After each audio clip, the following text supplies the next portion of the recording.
Salam, hər biriniz kanalıma xoş gəlmisiniz. Necəsiz? Ümidvaram hər biriniz yaxşısınız. Mən də yaxşıyam, şükür Allaha.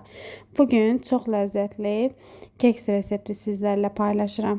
Bu keks reseptini özüm fikirləşərək, bəzi əlavələr edərək hazırlamışam. Yeyənlər çox bəyəndi, çox dadlı olduğunu dedilər. Mən də çox bəyəndim. İnşallah ki, sizlər də hazırlayıb bəyənəcəksiniz.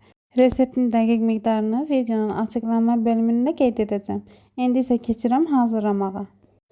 Bir qaba 6 ədəd yumurta, 1 stəkan yarım şəkər tozu, 1 bağlama vanilin və 1 çimdik duz əlavə edib yumurta ağarıb köpürənə qədər, yumurtanın həcmi artırana qədər mikser yardımı ilə qarışdırıram.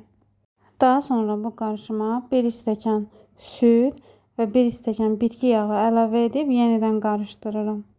Yarım çay qaşığı darçın, məndə üyüdülmüş darçın olmadığı üçün rəndənin kiçik gözündən çubuq darçınla keçirtdim, əlavə elədim və 2 stəkan un, 1 bağlama qabartma tozu əlavə edib qarışdırıram.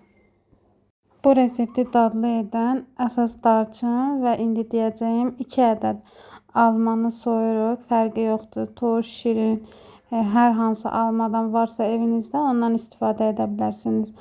Almaları kub-kub doğrayıram xırda-xırda. Bu qarışıma əlavə edib spatula yardımı ilə qarışdırıram.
Bu qarışımı yağlı kağız sərdim, soba listinə əlavə edirəm.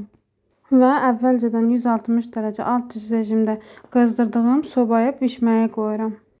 Məndə 25 dəqiqədən sonra hazır oldu. Sobalar müxtəlif olduğu üçün vaxt dəyişilə bilər.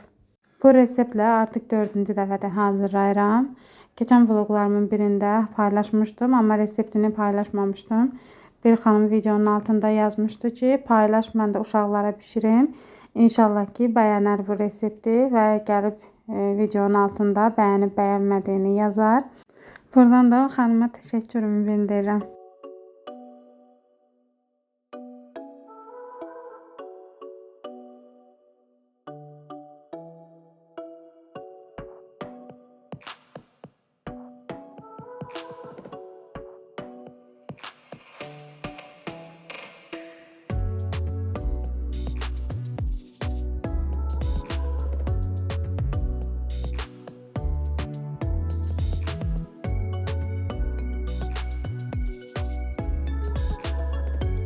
Keks artıq hazırdır. Dilimləyib servis etdim. Təzə bir çay dəmləyib nuş etdik.